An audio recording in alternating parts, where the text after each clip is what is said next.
오늘의 본문 말씀 함께 보겠습니다.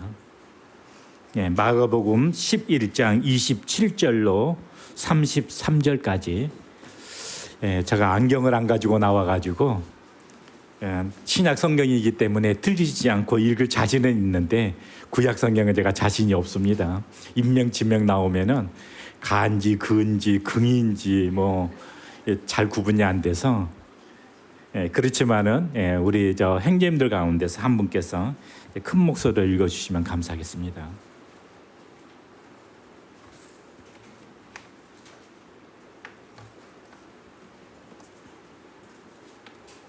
그들이 다시 예루살렘에 들어가니라. 예수께서 성전에서 거니실 때 대제사장들과 서기관들과 장로들이 나와 이르되 무슨 권위로 이런 일을 하느냐? 누가 이런 일을 할 권위를 주었느냐? 예수께서 이르시되 나도 한 말을 너희에게 물으니 대답하라. 그리하면 나도 무슨 권위로 이런 일을 하는지 이르리라. 요한의 세례가 하늘로부터냐 사람으로부터냐? 내게 대답하라. 그들이 서로 의논하여 이르되 만일 하늘로부터라 하면 어찌하여 그를 믿지 아니하였느냐 할 것이니 그러면 사람으로부터라 할까 하였으나 모든 사람이 요한을 참 선지자로 여김으로 그들이 백성을 두려워하는지라. 이에 예수께 대답하여 이르되 우리가 알지 못하노라 하니 예수께서 이르시되 나도 무슨 권위로 이런 일을 하는지 너에게 이르지 아니하리라 하시니라. 지난주에 이어서 저희들이 계속해서 마가복음을 매주일 함께 진도를 나가고 있습니다. 우리가 복음서라고 할 때 그것은 그 예수 그리스도가 어떤 분이신가 하는 것을 이제 그 나타내기 위해서 마태, 마가, 누가, 요한 이렇게 4개의 복음서가 신약 성경에 기록이 되어져 있습니다. 그러므로 우리가 복음서를 읽게 되어질 때 우리 마음 가운데 가장 중심적으로 초점을 두어야 될 것은 이 본문의 말씀을 통해서 예수 그리스도가 어떤 분이신가 하는 것을 깊이 그 마음 가운데 품고서 이제 본문을 보게 되어지면 그냥 본문을 읽는 것하고는 조금 다른 관점에서 또 조금은 깊이 있게 그 본문의 의미가 내게 다가오게 될 것입니다. 오늘의 본문의 내용을 문자 그대로 이해하는 것은 전혀 어렵지가 않습니다. 예수님께서 예루살렘에 들어가셨을 때 거기에 대제사장들과 서기관들과 백성의 장로들이 예수님께 이렇게 물었습니다.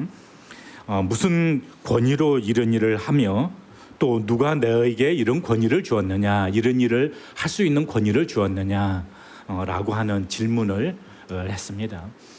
우리가 이 질문을 이제 배경을 이해하려면은 우리가 마가복음 11장을 1절로부터 쭉 읽게 되어지면 이제 이 배경이 어느 배경 속에 나왔는지를 알 수 있고 더 넓게 생각을 하게 되어지면은 이제 예수님께서 어떻게 행하셨는지 이제 그것을 이제 총괄해서 생각해 보게 되면 이 질문에 대한 배경을 더 이제 폭넓게 생각해 볼 수가 있습니다.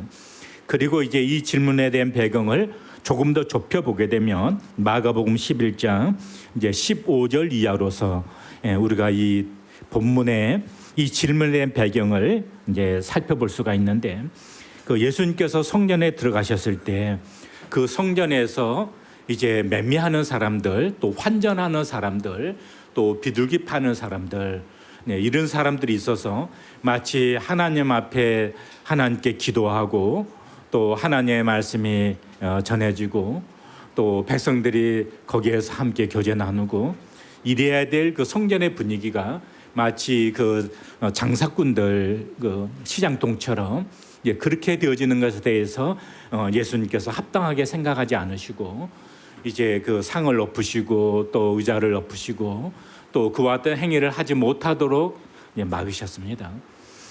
그랬을 때 이제 어떤 반응이 나타났냐 하면은 18절 보시게 되어지면은 이제 대제사장들과 서기관들이 예수를 살려둬서는 안 되겠구나. 그렇게 해서 이제 예수님을 이제 죽이고자 했던 이제 이런 배경들을 이제 보게 됩니다. 왜냐하면은 당시에 이제 성전에서 뭐 환전하는 거라든지 매매하는 거라든지 이런 것은요, 성전에 나오게 될 때 재물을 가지고 나와야 되잖아요. 그러면은 이 재물은 성전에 이제 재물을 가지고 나올 때 미리부터 재물에 대해서 정말 흠없고 성경에서 말씀하고 있는 그런 재물을 미리 준비해서 성전에 가지고 나와야 했습니다. 그런데 이제 그러면은 멀리서부터 양이나 염소나 뭐 비둘기나 그런 것을 가져오는 것이 거추장스럽잖아요. 그래서 이제 성전에 와서 이제 돈을 가지고 와가지고 이제 거기에서 이제 재물을 사서 이제 그 재물로 드리게 되어지는. 그러면 이제 또 다른 지역에서 온 사람들은 어떻게 하죠? 또 환전을 통해 가지고 또 그런 일을 하게 되어지는. 그래서 마치 성전이 그냥 장사꾼들 이익 남기는 그런 장소처럼 이제 그런 분위기로 이제 그 되어진 모습을 보면서 예수님께서 이것은 정말 아니구나. 내 집은 만민이 기도하는 집인데 정말 이 모습은 아니구나. 그래서 이제 고았던 것에 대해서 이제 금지시키고 이런 이제 모습들을 봤을 때 대제사장들과 또 서기관들은 그렇게 행하시는 그 예수님의 모습을 통해서 이것은 우리의 그 권위를 무시하는 거다, 침해하는 것이다, 이렇게 생각할 수가 있었을 거예요. 왜냐하면 성전에서 이와 같은 일이 행해지는 것은 대제사장들이나 이 서기관들이나 그 백성의 장로들의 어떤 그 무기는 없이는 되어지기 어려운 그런 일들이거든요. 그런데 이제 이와 같은 일을 예수님이 금지시키고 내 집은 만민이 기도하는 집이다, 이렇게 가르치시고 이런 내용들에 대해서 이제 대제사장들과 서기관들은 용납할 수 없었던 거예요. 대체 누구길래 또 누가 그런 일을 할 수 있는 권위를 줬단 말인가, 이렇게 받아들일 수 있는 그런 일이 있었다고 하는 것이죠. 그래서 이제 다시 27절 이하 오늘 본문으로 이제 다시 돌아와 보겠습니다. 그래서 이제 대제사장들과 서기관들과 백성의 장로들이 그 예수님에 대해서 두 가지 이제 질문을 합니다. 첫 번째가 무슨 권위로 이런 일을 하느냐, 이제 이것이 첫 번째 질문입니다. 이 첫 번째 질문에는 어떤 의미가 담겨져 있냐 하면은 너는 누구냐라고 하는 그 정체성에 대한 질문이 담겨져 있습니다. 대체 너는 누구길래 이런 일을 하느냐라고 하는 것입니다. 자, 이 대제사장들이나 서기관들이 예수님에 대해서 이렇게 질문하는 것이 이게 좀 비상식적인 질문으로 생각이 되어집니까? 우리는 지금 이 질문에 대한 답을 우리가 절반 정도는 알고 있기 때문에 이렇게 지금 예수님께 질문을 던지는 대제사장들이나 서기관들의 질문이 얼마나 무모하고 또 어리석은 질문인지에 대해서 우리는 이제 그 감이 오는 거죠. 그러나 당시에 대제사장들이나 또 서기관들에 있어 가지고는 이 질문은요, 엉뚱한 질문이 아니고 능히 던질 수 있는 그런 질문입니다. 왜냐하면 대체 누구길래 그렇게 지금까지 성전에서 행해지고 있는 이런 일들에 대해서 이제 금지시키고 또 거기에 의미를 가지고서 이제 가르치고 대체 너는 누구냐 하는 것이에요.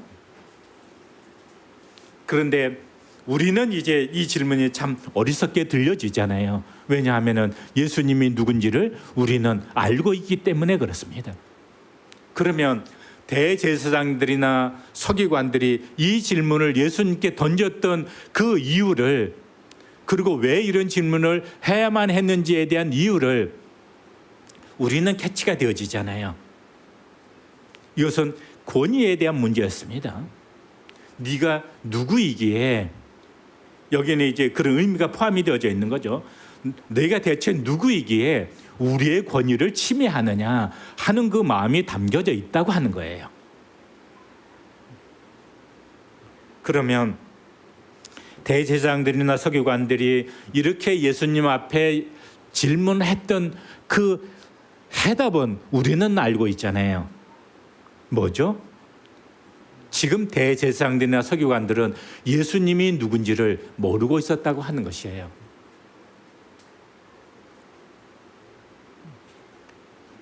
우리 신앙 가운데 가장 중요한 핵심이 있다면 그것은 예수님이 누구인가라고 하는 것에 대한 해답입니다. 이것은 우리의 구원의 문제에 있어서도 그렇고 우리의 삶에 있어서도 그렇습니다. 예수님이 누구인가? 그런데 우리는 지금 우리는 100% 알고 있다라고 표현하지 않고 우리는 절반 정도 알고 있다라고 하는 그렇게 제가 표현을 했습니다. 우리는 예수님이 누구인지 알고 있습니다. 가이사라 빌립보 지방에 이르러서 제자들에게 사람들이 나를 누구라고 하느냐 이렇게 물어보신 적이 있으시고 그때 이제 더러는 엘리야, 더러는 선지자 중에 하나, 더러는 세례 요한 사람들이 예수님에 대한 반응은 각각 여러 가지였습니다. 그랬을 때 예수님이 제자들에게 이렇게 묻습니다. 그래, 사람들이 나에 대해서 그렇게 이해하고 있다 할지라도 정작 중요한 것이 있는데 그럼 너희들은 나를 누구라 하느냐 이렇게 물어봤습니다.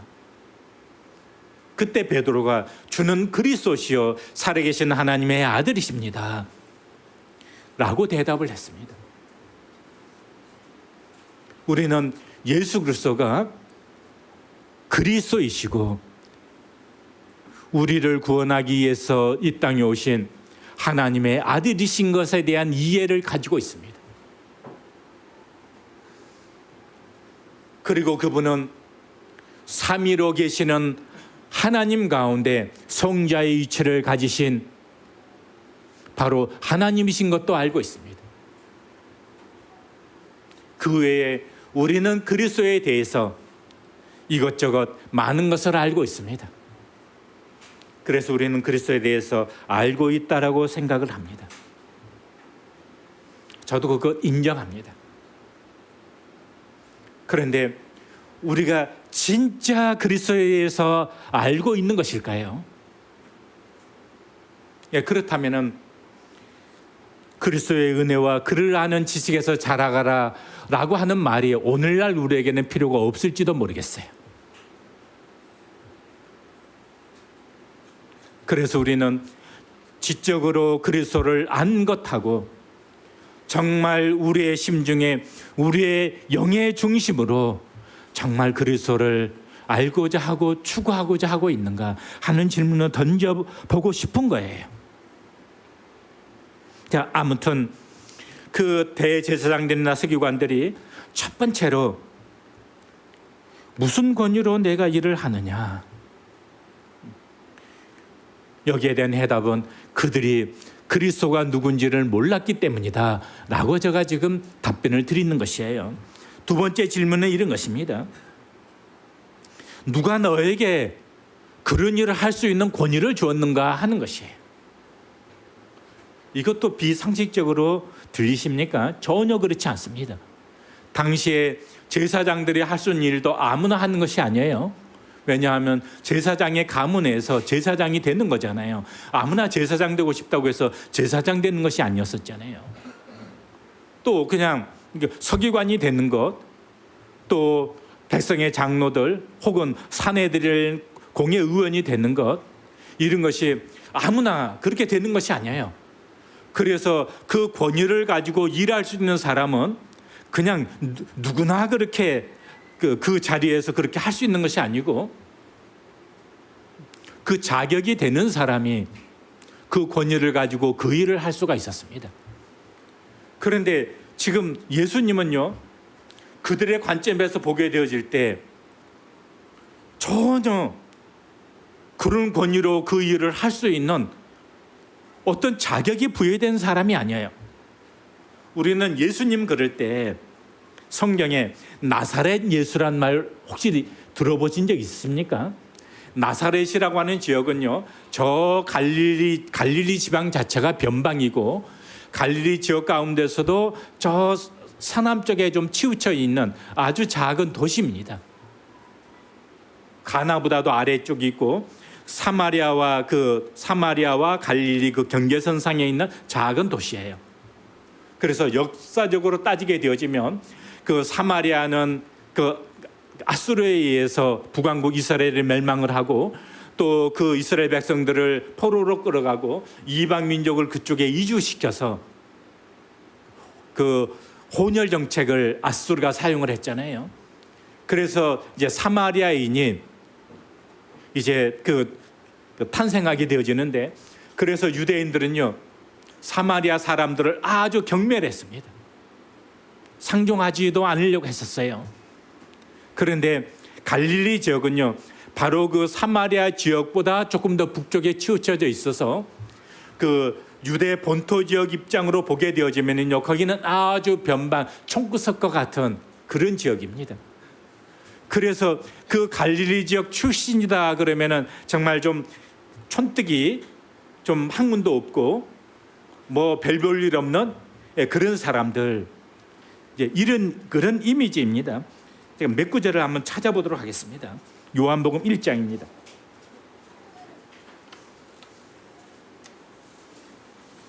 일장 46절을 찾겠습니다.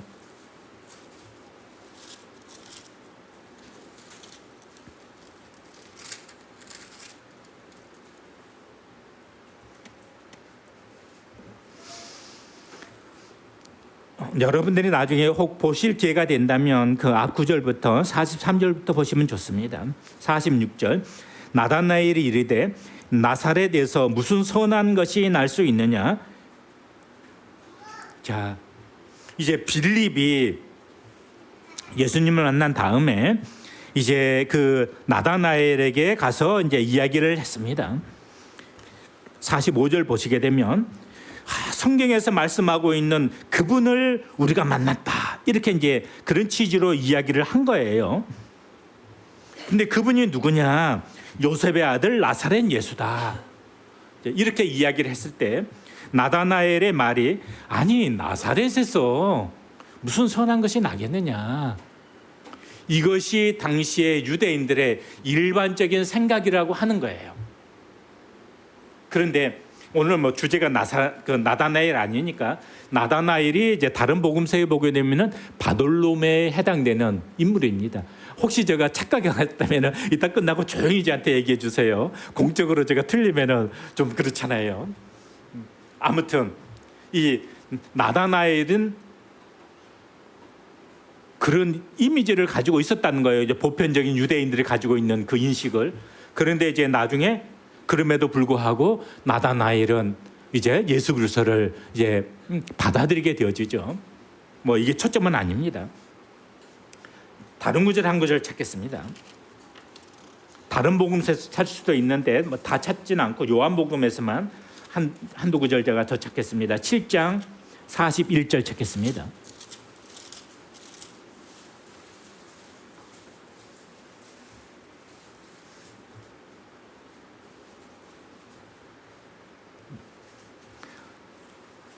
나중에 보실 때는 앞뒤 보면 함께 보세요. 어떤 사람은 그리스도라 하며 어떤 이들은 그리스도가 어찌 갈릴리에서 나오겠느냐. 그러니까 나사렛은 갈릴리 지방의 동네예요. 갈릴리는 그 지역을 포괄하는 그런 그 의미이고, 그 가운데서 나사렛은 갈릴리 지방의 한 성읍 이름입니다. 우리가 성경 읽을 때 아가야 지방 그러면은 이제 조금 더 넓은 범위를 얘기를 하는 거고, 거기에 뭐 고린도 그러면 이제 그 한 도시를 이제 말하는 것처럼. 그래서 어떻게 그리스도가 갈릴리에서 나오겠느냐.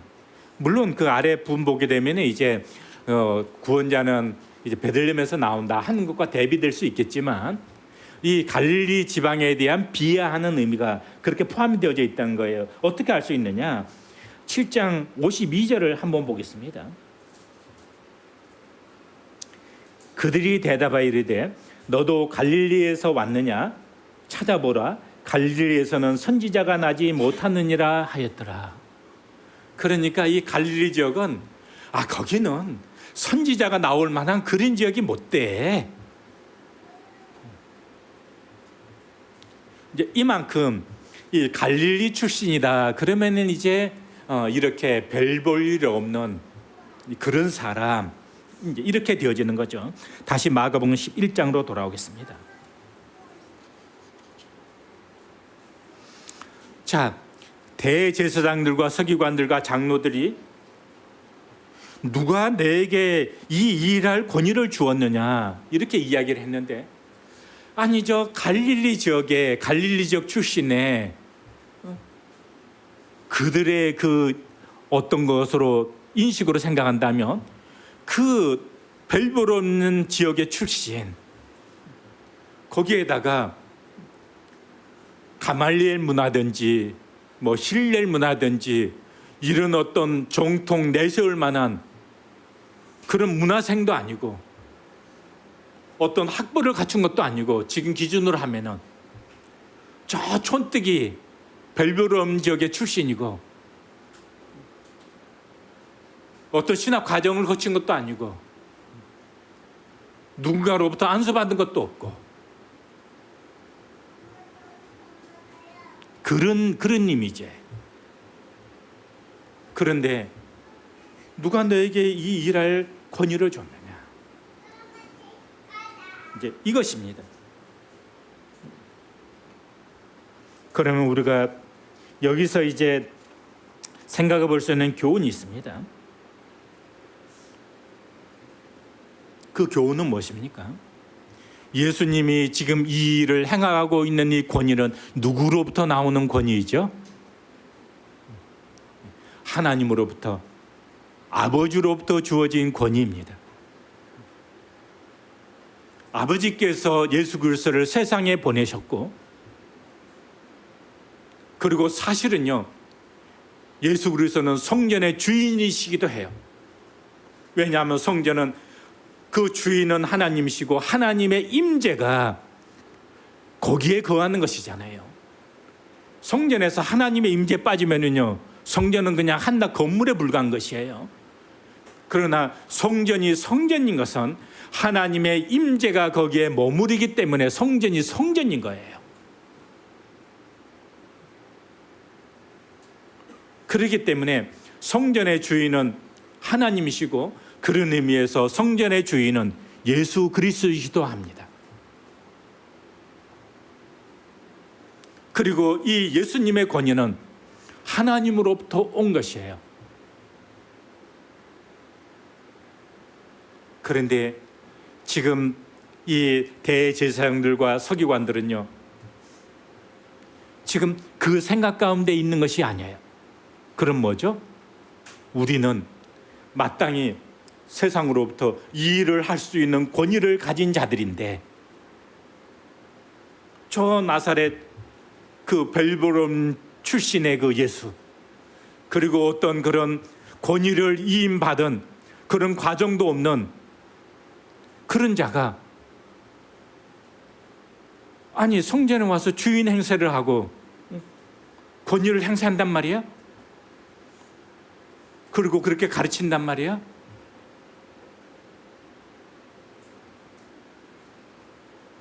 그런 것이에요.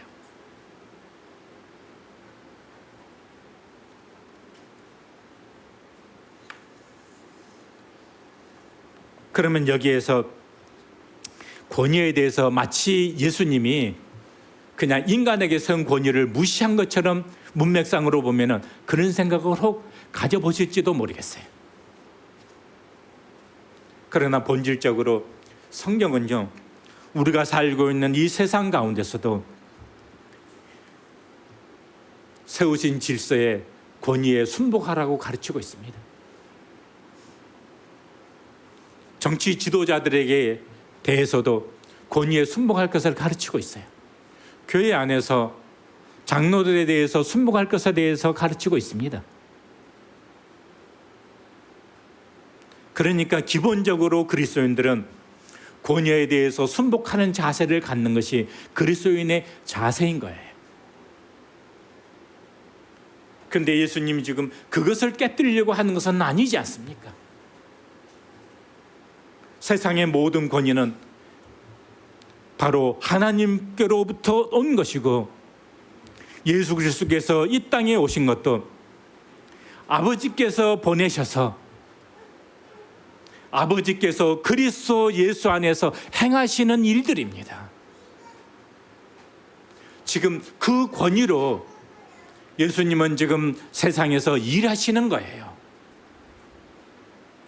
그런데 대제사장들이나 서기관들은 지금 그 권위를 보는 것이 아니에요. 세속적인 그 권위가 침해당했다고 하는 것에 대해서 지금 붕괴하고 있는 것입니다.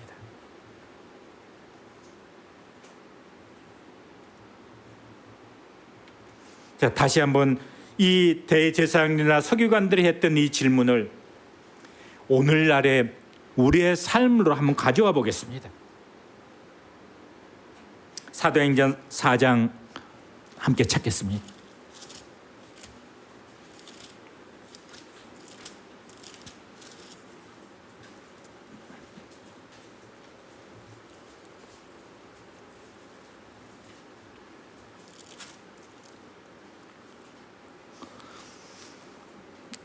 일절만 그냥 눈으로 보시고요.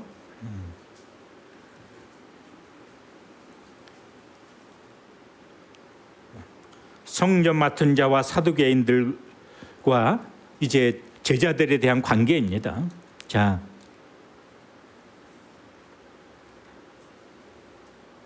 17절.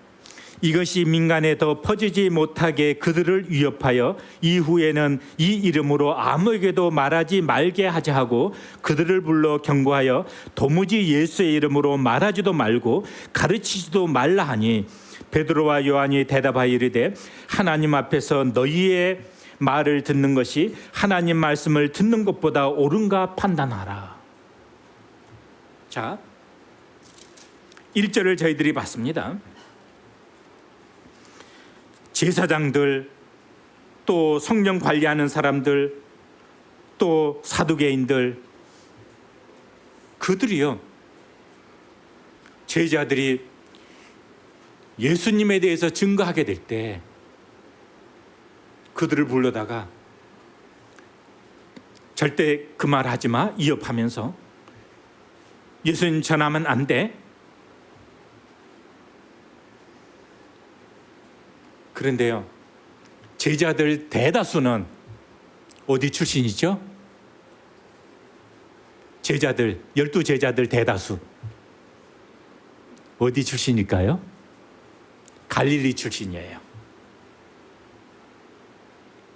그러니까 예수님이 나사렛 예수 이런 것처럼 거기에 무슨 선지자들이 나겠느냐 하는 것처럼 이들은 갈릴리 출신이에요. 가룟 유다는 아닌 것으로 제가 알고 있습니다. 그런 의미에서 가룟 유다는 어떤 의미에서 다른 제자들에 비하면은 세상적으로 하면은 더 엘리트 출신이라고 할 수 있어요.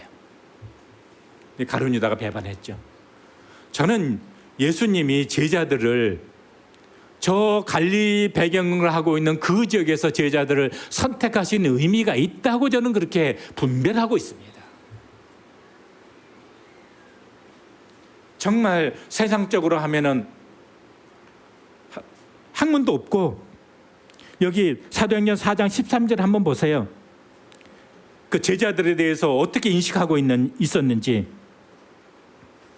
저 사람들은요, 학문도 없는 거예요. 그리고 범인이라고 하는 것은요, 특별하지 않은 사람을 말하는 거예요. 별 볼일이 없는 사람. 그러니까 이런 일을 할 만한 그런 사람이 못 되는데, 쉽게 말하면 그럴 만한 어떤 자격을 갖춘 것도 아니고 그럴 만한 사람도 못 되는데, 야, 막 그렇게 담대하게 막 그렇게 얘기하니까 그들도 조금 놀란 거예요. 어떤 능력이 나타나고 그러니까.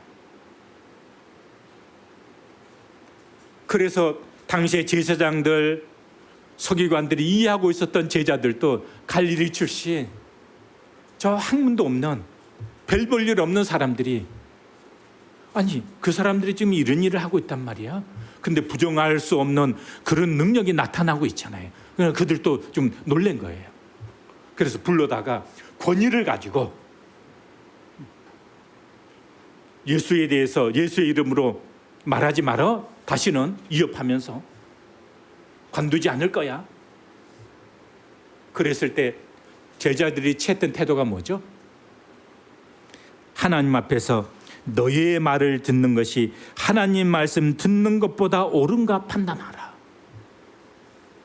이 제자들은요, 지금 자기 자신들에 대해서 어떤 권위로 자기 자신들 인식하고 있냐 하면요, 예수 그리스도에 대해서 전하는 것은, 이것은요 하나님이 주신 권위 앞에서 그 일을 지금 하고 있는 것입니다. 이것은 그 대제사장들이나 지금 백성의 지도자들의 권위를 무시하고 있는 것이 아니고요, 그들의 권위를 무시하려고 하는 것이 아니고요, 예수 그리스도에 대해서 전하는 것은 이건 하나님 대신, 그리고 우리의 구원자 대신 예수 그리스도께서 부탁하신 것이고, 그리고 이것은 하나님이 주신 말씀인 것이고, 그 권위 앞에서 지금 제자들은 담대한 거예요. 그들이 지금 어떤 권위 아래서 일하는지 그 제자들의 인식을 볼 수가 있는 것이잖아요.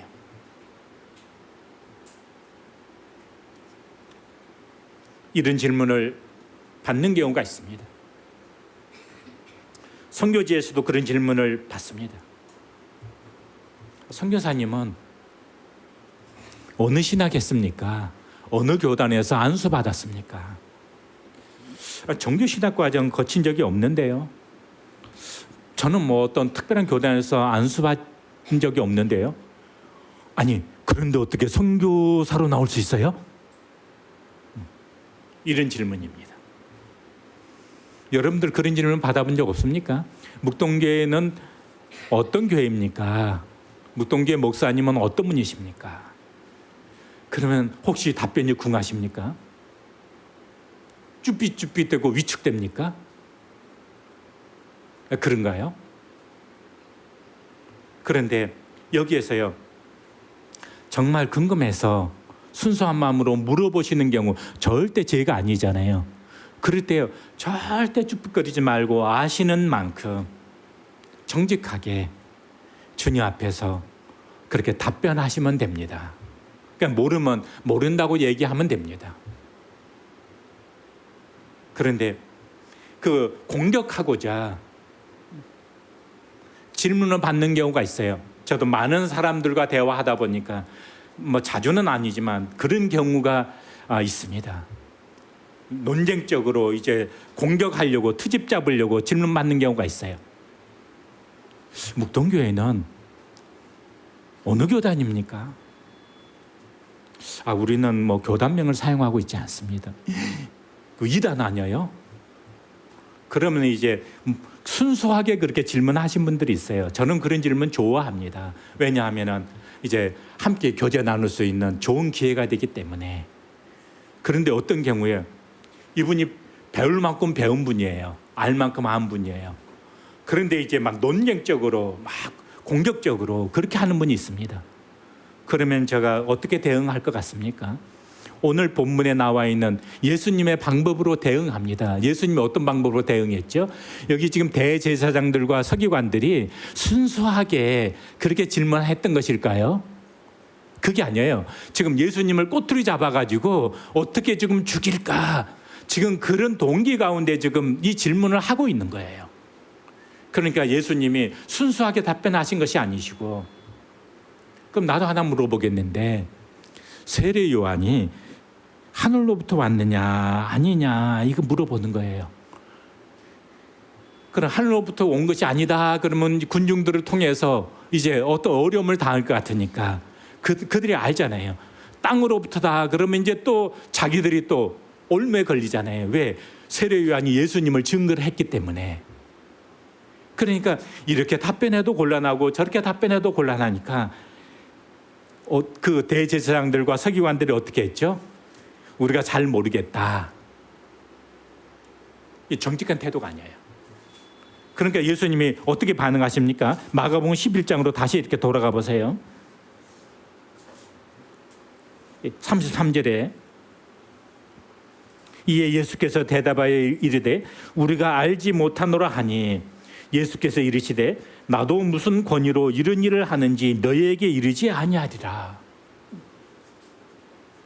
이러면서 그 논쟁에 말려들어가지 않고 그냥 논쟁을 정리합니다. 왜냐하면 그 논쟁에서 이기고 지는 것이 아무런 의미가 없기 때문에. 그래서 저도 그렇게 대응을 합니다. 그 묵동교회는 무슨 교단이에요? 우리 뭐 특별하게 교단을 사용하고 있지 않습니다. 그러나 역사 가운데 다른 분들이 우리를 부를 때 브레드렌이라 이렇게 부르기도 했습니다. 그리고 또 신학 서적 가운데 그렇게 기술되어져 있기도 합니다. 그냥 정직하게 얘기합니다. 그런데 거기 하면서 이제 막 공격적인 그럴 때 이 교단 없는 것은 이단 아니에요? 이제 하면서 막 공격적으로 이제 어떤 이제 그럴 때 그럼 저도 하나 물어보겠는데요. 베드로는 어떤 교단이죠?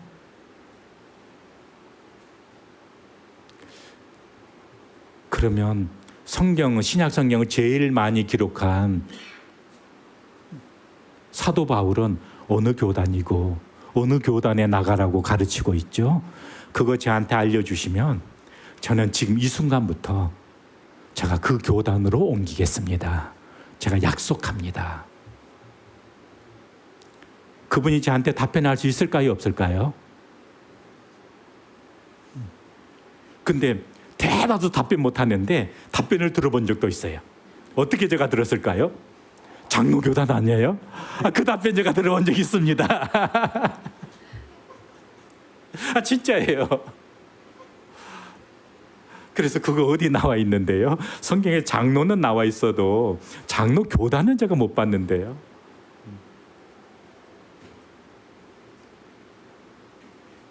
논쟁을 위한 논쟁은 유익이 없습니다. 그리고서 화제를 복음으로 제가 돌립니다. 왜냐하면 저는 지금 복음교제하고 싶은 그런 마음인 것이잖아요. 그리고서도 계속 논쟁적으로 되어지면 그냥 대화를 그냥 거기에서 멈추는 경우도 있습니다. 그런데 이런 질문 말고요. 우리 자신에게 이 질문을 한번 가져보자고 하는 거예요. 나는 지금 누구인가? 우리는 지금 일하는 사람들이잖아요. 뭐 큰 일, 작은 일, 제가 뭐 모임 안에서 사역자, 뭐 주일학교 교사, 뭐 이런 거 따지는 게 아니고요. 우리는 구원받은 이후에 지금 어떤 일을 하든지 간에 크든지 작은지 어떤 일을 하든지 간에 우리는 일하는 사람들이잖아요. 그러면 우리는 지금 무슨 권위로 이 일을 하는 사람들입니까?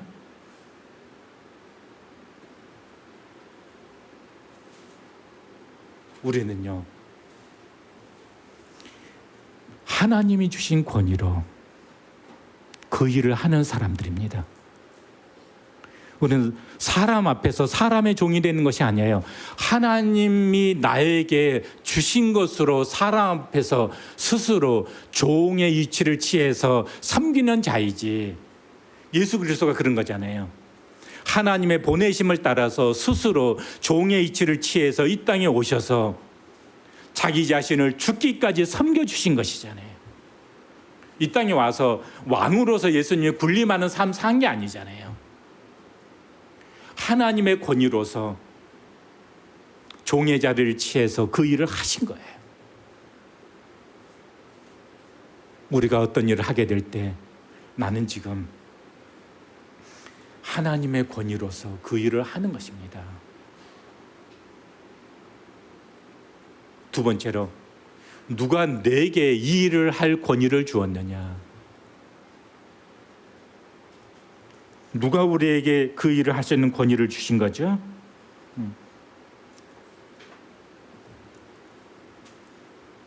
하나님이 우리에게 그 일을 할 수 있는 권위를 주신 거예요.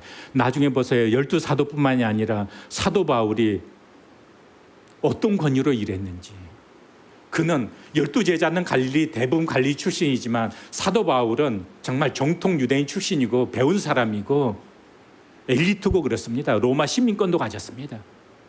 그런데 바울이 그런 권위로 일했나요? 아니에요. 예수 그리스도로부터 그 권위로 바울은 일한 것입니다. 그 다음에 여기 12제자들이요. 그리스도로부터 보내심을 받은 자들이에요. 그게 사도라고 하는 말이잖아요. 보내심을 받았다. 누구로부터요?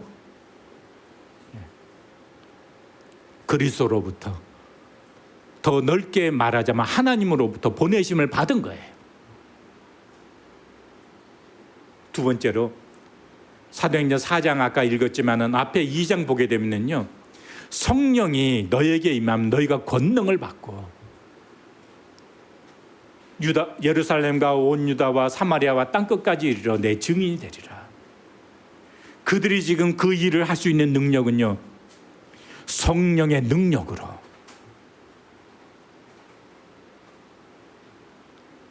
그리고 그들에게 주어진 은사는요. 성령으로 말미암아 주어진 은사예요. 그리스도인들이 교회 가운데서 혹은 어떤 활동을 하게 될 때 성령께서 우리에게 은사를 주십니다. 그 은사가 뭐냐 그럴 때 뭐 많이 얘기할 수 있겠지만 그냥 요약한다면 성령이 우리에게 주신, 성도들에게 주신 영적 재능이라고 말할 수 있어요. 그래서 성도들은요, 구원받은 다음에 나는 교회 가운데서 어떤 일을 할 수 있을까? 뭐 앞에 나와서 불어나는 그런 놀라운 일, 그렇게 보여지는 그런 것 말고요. 우리 몸의 지체 가운데 어떤 지체든지 다 그 위치가 있고 역할이 있잖아요. 그래서 주님 앞에 기도해 보는 거예요. 나는 어떤 일을 할 수 있는 그런 영적 재능이 있는가? 사회보신 행자님이 주님이 주신 그런 은사에 대해서 얘기를 했는데 있는 거예요. 그래서 그 일에 대해서 내가 드리는 거예요. 그 어떤 권위 가운데 일하는 거예요? 성령이 내게 주신 그 권위 가운데 일하는 것입니다. 사람들 눈치, 남들이 어떻게 나를 생각할까, 그런 가운데 일하는 게 아니에요. 내가 지금 하는 일은 성령이 나에게 이 은사를 주셔서 나로 하여금 이 일을 하게 해주셨다라고 하는 그 권위 속에서 일하는 거예요. 세 번째로요. 예수님이 성전에서 막 그 매매하는 거, 환전하는 거, 비둘기 파는 거 이거 금지시키면서 내 집은 만민의 기도하는 집이다. 뭐죠? 그건 이미 말씀 속에 되어진 일들이에요. 그 말씀의 의미를 정말 세우는 것이에요. 우리가 일하는 권위는 뭐죠? 하나님께서 우리에게 주신 말씀이 있습니다. 이 말씀의 진정한 뜻을 세우는 것이에요. 사람의 뜻을 세우는 것이 아니고 이 말씀의 권위 가운데 우리는 일하는 것입니다. 자, 이제 시간이 되어서 요약하겠습니다. 대제사장들과 서기관들과 백성의 장로들이 예수님께 물었습니다.